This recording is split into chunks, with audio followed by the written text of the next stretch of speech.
चंद्रभान एक गरीब चूड़ी वाला था। वो और उसकी पत्नी रोजाना हाथ की चूड़ी बनाते और चंद्रभान गांव में गली गली घूमकर टोकरा सिर पर उठाए चूड़ी बेचता था। चंद्रभान और उसकी पत्नी निर्मला लक्ष्मी जी की बहुत पूजा आराधना किया करते थे। जय लक्ष्मी मैया, आपकी सदा ही जय हो। जय लक्ष्मी माँ। सुनो जी, क्या हुआ? आज तुम चिंता में दिखाई दे रहे हो। क्या करूं निर्मला, गांव में बड़े बाजार लगने वाले हैं। सोच रहा था त्योहारों के दिनों में बिक्री अच्छी हो जाएगी, पर गांव के बड़े चूड़ी बेचने वाले व्यापारी मुझ गरीब को कहां बड़े बाजारों में बैठने देंगे। इसी चिंता में बहुत परेशान हूँ। कोई बात नहीं, वैसे भी वो लोग अच्छे नहीं हैं। हम उनसे दूर रहें तो ही अच्छा है। ये लो चूड़ियाँ मैंने टोकरी में रख दी है। निर्मला, तूने देवी लक्ष्मी की आज की चूड़ियाँ अलग रख दी ना? हाँ, मैंने उनकी लाल हरी चूड़ियाँ पहले ही उन्हें पहना दी हैं। मैं सब कुछ भूल सकती हूँ, पर देवी लक्ष्मी को रोजाना के माल में से चूड़ियाँ पहनाना मैं कभी नहीं भूलती। ठीक है निर्मला, फिर मैं काम पर जाता हूँ। चंद्रभान चूड़ी बेचने चला जाता है। कहते हैं भक्तों के द्वारा अर्पण की गई कोई भी वस्तु भगवान तक अवश्य पहुंचती है, और वही हुआ निर्मला और चंद्रभान के द्वारा। रोजाना की चढ़ाई हुई चूड़ियाँ माँ लक्ष्मी तक पहुंच रही थी, जिस बात से वे दोनों अनजान थे। देखिए स्वामी, आज मेरे प्रिय भक्त चंद्रभान और निर्मला ने मेरे लिए कितनी सुंदर चूड़ियाँ भेजी हैं। हाँ, ये तो बहुत ही अद्भुत सुंदर चूड़ियाँ हैं। बहुत मेहनत से वो इन चूड़ियों को तैयार करते हैं और रोजाना ही सबसे पहले वो चूड़ी तुम्हारे लिए ही निकालते हैं। अब देवी लक्ष्मी चूड़ी के बदले कुछ तो आपको अपने भक्त को देना ही चाहिए। स्वामी, समय आने पर मैं ये कार्य भी अवश्य करूँगी। ऐसे ही एक दिन चंद्रभान गांव की एक गली में चूड़ियाँ बेच रहा था। चूड़ियाँ ले लो, चूड़ियाँ, हरी भरी लाल नीली पीली चूड़ियाँ। गली की कुछ औरतें चंद्रभान से चूड़ी खरीदने लगी। उन्हें चूड़ियाँ बहुत पसंद आई। हाथ की बनी ये चूड़ियाँ तो बहुत सुंदर है भैया, और सस्ते दाम भी। सही कह रही हो बहन, गांव के बड़े बाजार में तो चूड़ी वाले इतनी महंगी चूड़ी देते हैं, बड़ी मुश्किल से थोड़ी ही खरीद पाते हैं। चंद्रभान भैया, तुम्हारी चूड़ियाँ सचमुच बहुत ही सुंदर और मजबूत कांच की बनी होती है। शुक्रिया बहन जी, सब देवी लक्ष्मी की कृपा है। उन्हीं का नाम लेकर मैं और मेरी पत्नी चूड़ियाँ बनाते हैं। ये लीजिए, मैंने आपकी चूड़ियाँ बांध दी हैं। चंद्रभान उस दिन बहुत खुश था, क्योंकि उस दिन उसकी अच्छी कमाई हुई थी। चंद्रभान चूड़ियाँ बेचकर वापस घर की ओर जा रहा था। तभी मैं कहूँ, मोहल्ले की औरतें बड़े बाजार में हमसे चूड़ी खरीदने क्यों नहीं आती? क्योंकि तू पहले ही गलियों में बेच जाता है। आज तू नहीं बचेगा, तेरी सारी चूड़ियाँ तोड़कर हाथ में दे दूंगा। सही कह रहे भैया, इस चंद्रभान ने हमारा चूड़ियों का काम बंद करके रखा हुआ है। इसके पैसे छीन लो और इसे मार पीट कर यहाँ से दफा करो। उन चूड़ियों के व्यापारियों ने चंद्रभान को बुरी तरह से पीटा और उसकी सारी चूड़ियाँ भी तोड़कर कमाए हुए पैसे भी छीन लिए। चंद्रभान रोते रोते बेहोश हो गया। चंद्रभान को जब होश आया तब वो अपने घर पर बिस्तर पर था। निर्मला, मुझे घर कौन लाया? आपके सिर पर चोट आई है। ये लो, ये हल्दी वाला दूध बनाया है, पहले ये पी लो। दीदी, भैया जी को होश आ गया। ये देखकर मुझे तसल्ली हुई। बहन, तुम कौन हो?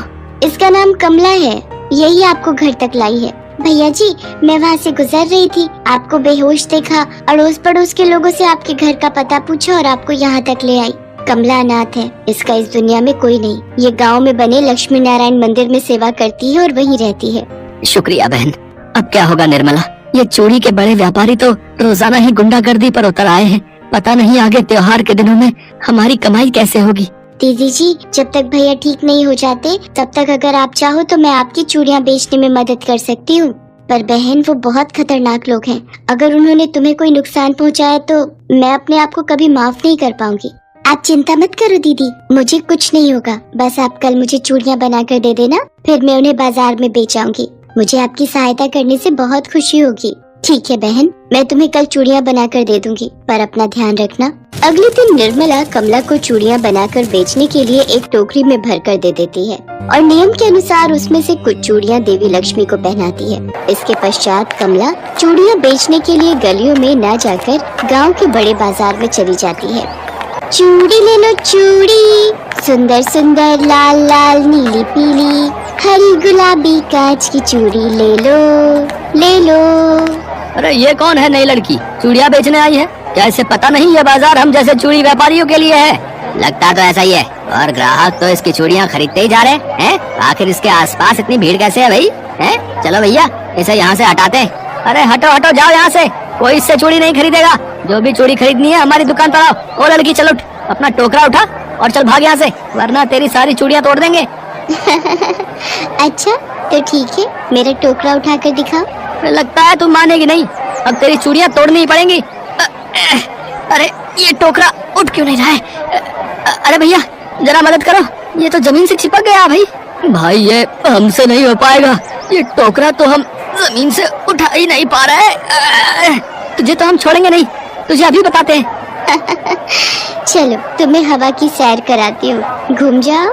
अरे कोई बचाओ, ये धरती घूम रही है या हम घूम रहे हैं? हमें माफ कर दो बहन, हमें माफ कर दो, हम आज के बाद ऐसी गलती दोबारा नहीं करेंगे। हमें नीचे उतारो बहन, हम तुमसे माफी मांगते हैं, हम हवा में लटक रहे हैं, हमसे अब सहन नहीं हो रहा। एक शर्त पर तुम्हें नीचे उतार दूंगी, पहले वादा करो चंद्रभान चूड़ी वाले को तुम बिल्कुल भी तंग नहीं करोगे और न ही उसके जैसे किसी और गरीब को, नहीं तो तुम्हारा फिर से ये हाल करने मैं जरूर आऊंगी, मेरी तुम पर नजर रहेगी। हम वादा करते हैं बहन, हम वादा करते हैं, हम आज के बाद चंद्रभान तो क्या किसी भी गरीब मजदूर को बिल्कुल भी तंग नहीं करेंगे, हम अपने काम से काम रखेंगे। हाँ। चूड़ी वाले कमला से माफी मांगते हैं। कमला खुशी खुशी सारी चूड़ियाँ बेचकर घर पहुँचती है और निर्मला को चूड़ियों के बदले ढेर सारे रुपए देती है। ये देखो दीदी जी, आज मैंने सारी चूड़ियाँ बेच दी और मैंने उन चूड़ी वालों की ऐसी खबर ली है कि वो आज के बाद भैया जी को बिल्कुल भी तंग नहीं करेंगे। वो देखो, वो तो भैया जी से माफी मांगने भी आए हैं। चंद्रभान भैया हमें माफ कर दो, आज के बाद आप भी हमारे साथ बड़े बाजार में चूड़ियाँ बेचने जरूर आ सकते हो, हम आपको कभी नहीं रोकेंगे।